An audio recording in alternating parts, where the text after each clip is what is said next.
der heutigen Reference-Episode gucken wir uns mal wieder ein paar Referenzbilder aus dem ISAF-Einsatz an. Und zwar hier von privat beschafften Westen oder Chestrix, die dort Bundessoldaten im Einsatz hatten.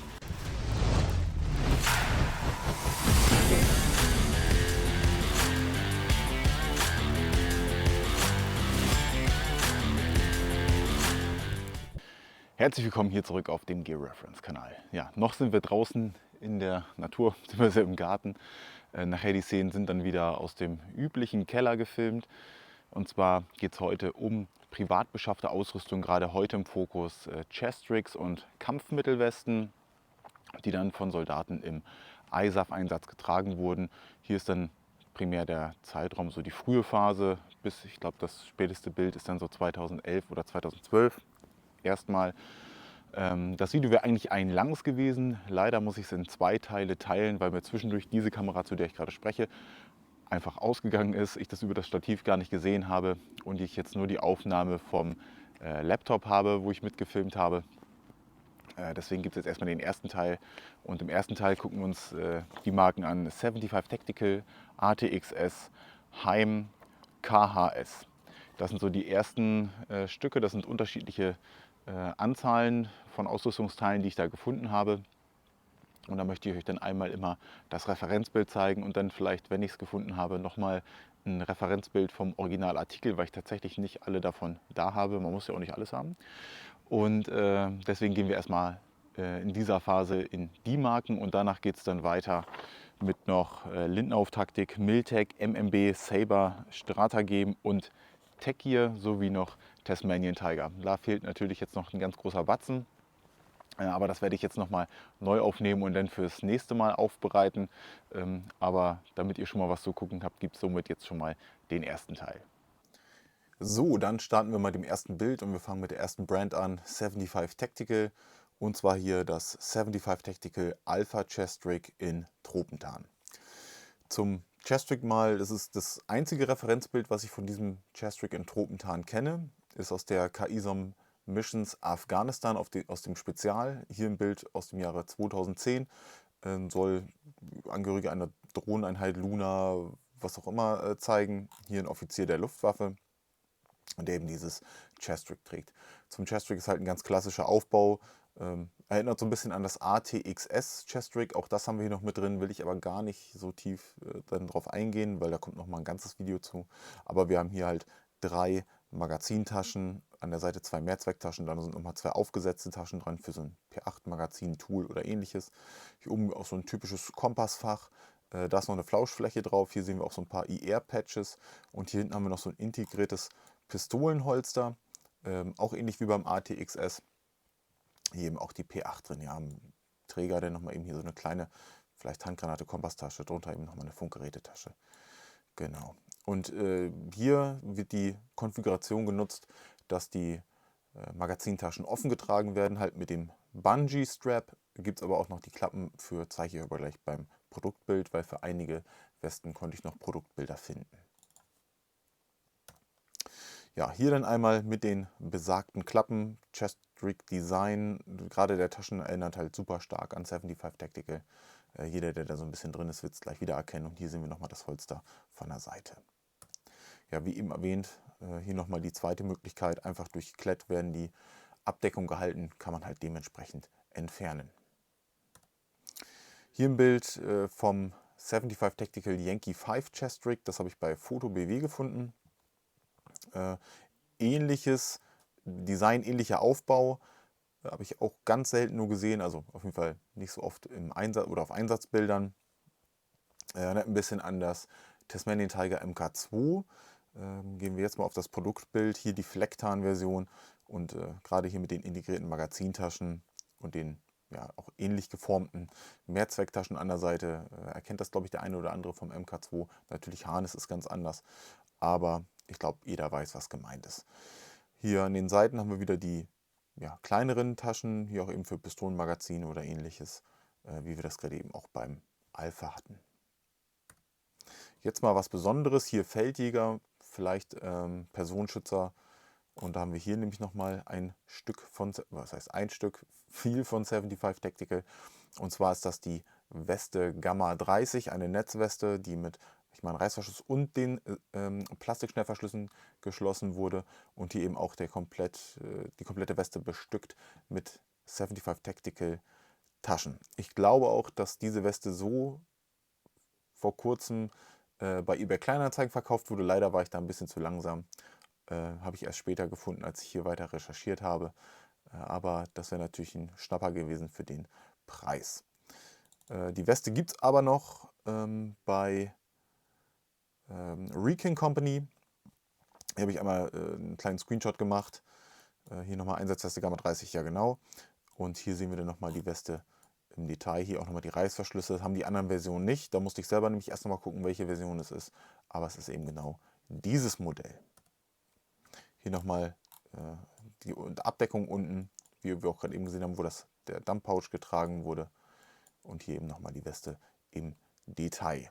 Auch das einzige Foto, was mir bekannt ist. Wir machen weiter mit ATXS. Wie gesagt, da gehen wir nur kurz rein. Hier auch ein Bild aus dem Jahre 2010. Hier nochmal, gerade eben schon erwähnt, TT MK2 Chest-Rig.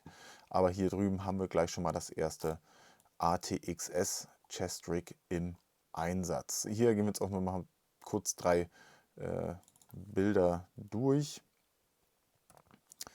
Hier tragen beide, Angehörige der Luftlandetruppe, Fallschirmjäger, genau kann ich es jetzt nicht sagen, beide aber die ATXS Chest Rigs. Gerade eben habe ich ja schon mal das Chest Rig erwähnt, wenn wir hier gleich nochmal ein Detailbild haben. Ich habe jetzt nur eins von der alten Produktseite mal eben genommen, weil ich da nochmal, wie gesagt, im Detail darauf eingehen möchte. Hier die Mehrzwecktasche eben ähnlich wie gerade eben, nur dass die eine Tasche halt umgesetzt wurde, aber die Magazintaschen auch vorne 3 Stück. Und auch hier gibt es ein integriertes Holster, das sehen wir gleich auf einem anderen Bild. Es gab insgesamt 2 Versionen von der Generation her. Einmal mit den Koppeladaptern an den Schulterträgern. Da gehen wir gleich mal hin. Da sehen wir das nämlich hier. Da haben wir hier nochmal die Adapter für das Koppeltragesystem. Bei den anderen waren es halt Schlaufen, um eben Molle oder sowas zu befestigen. Hier Bilder von müsste von dem Anschlag in Kabul sein, wo die beiden Personenschützer der GSG 9 verstorben oder gefallen sind. Hier Fallschirmjäger in der Sicherung mit Smog und eben auch ATXS Chest Rig, alle beide die ältere Version. Hier einmal das Produktfoto damals oder eines davon von der Homepage.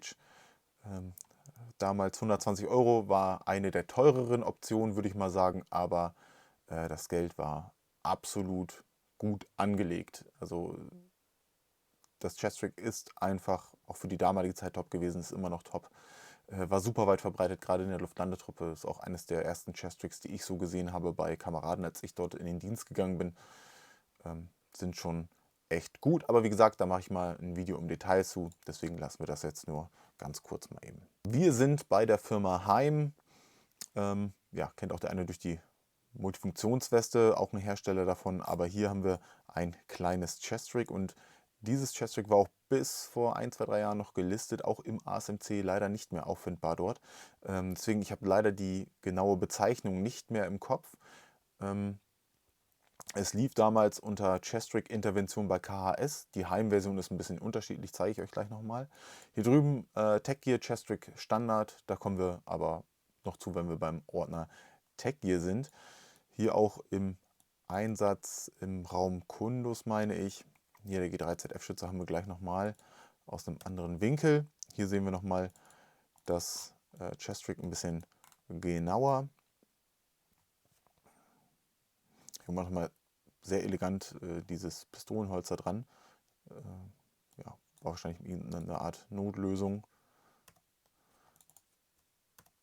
Und hier dann das Chest Rig von Heim, wie es denn so aussieht. Hatte ich tatsächlich selber schon mal, habe ich aber wieder weitergegeben an einen anderen Sammler. Da haben wir oben 2 diese kleinen Mehrzwecktaschen, vorne 3 Magazintaschen und hier nochmal Taschen für Nebel, Rauch etc. Kleines Kartenfach noch mit drin. Das Bild von der Version von KHS ist aus einem ganz alten Katalog. Danke nochmal an den, der es weitergeleitet hat, den Katalog vor allem. Putz- und Flickstunde. bei Instagram. Hier KHS Chestrick Intervention. Das ist genau der gleiche Aufbau, genau das gleiche Design. Ja, die haben auch damals bei Heim produziert, KHS.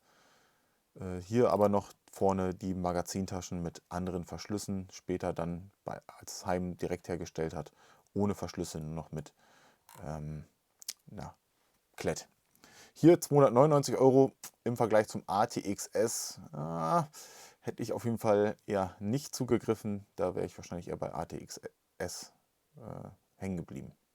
Gerade eben schon erwähnt, KHS. Wir sind jetzt auch bei KHS angekommen.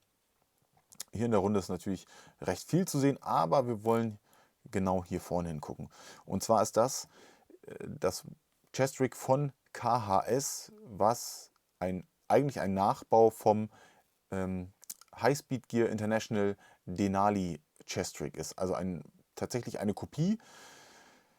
Hat eigentlich auch fast alle Features wie das Original. Ich kann nicht sagen, wie KHS das genannt hat. Wenn sich einer noch daran erinnern kann, also auch dieses Chestrick hatte ich mal, habe es tatsächlich auch früher mal weiterverkauft. Das wollte ich aber damals für einen Dienst testen.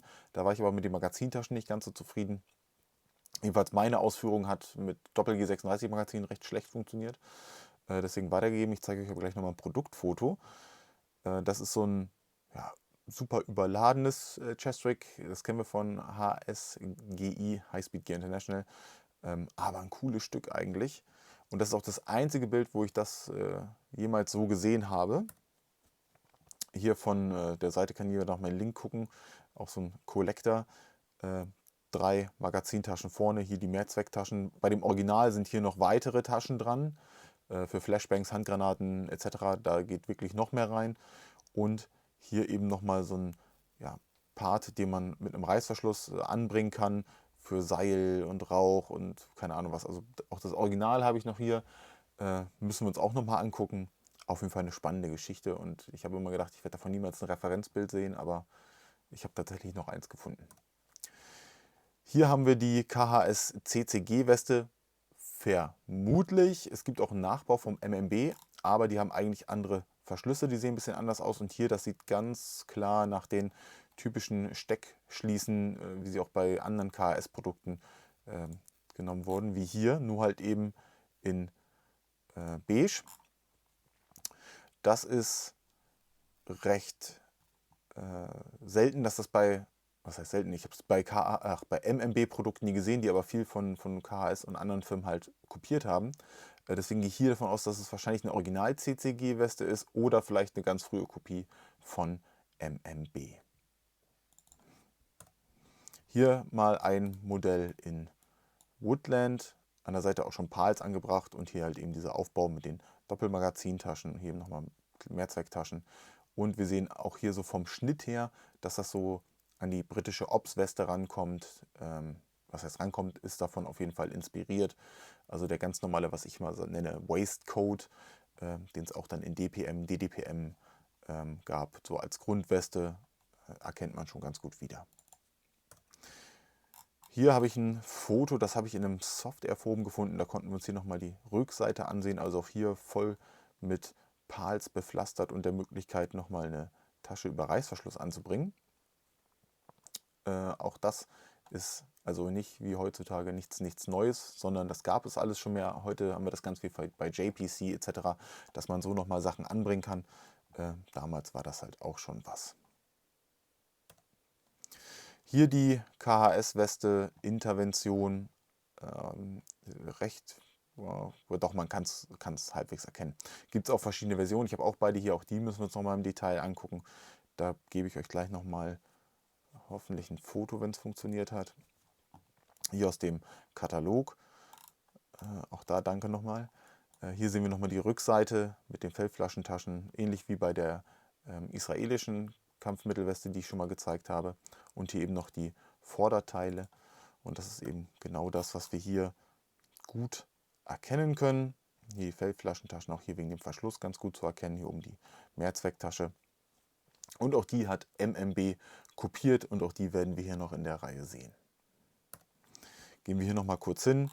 Also wer sich länger gucken will oder darüber zügig ein Video sehen will, schreibt mir, haut einen Kommentar drunter, dann ziehe ich das vielleicht nochmal vor. Aber auch die habe ich noch liegen. Aber ich habe ihr wisst, wie es ist. Ich habe noch so einiges liegen. Und dann vielen Dank, dass ihr wieder mit dabei wart. Lasst gerne ein Like da, lasst gerne ein Abo da, kommentiert gerne, was habt ihr euch damals vielleicht privat beschafft für den Einsatz oder allgemein für den Dienst. Und dann sehen wir uns im nächsten Video mit den anderen Marken. Bis bald. Ciao.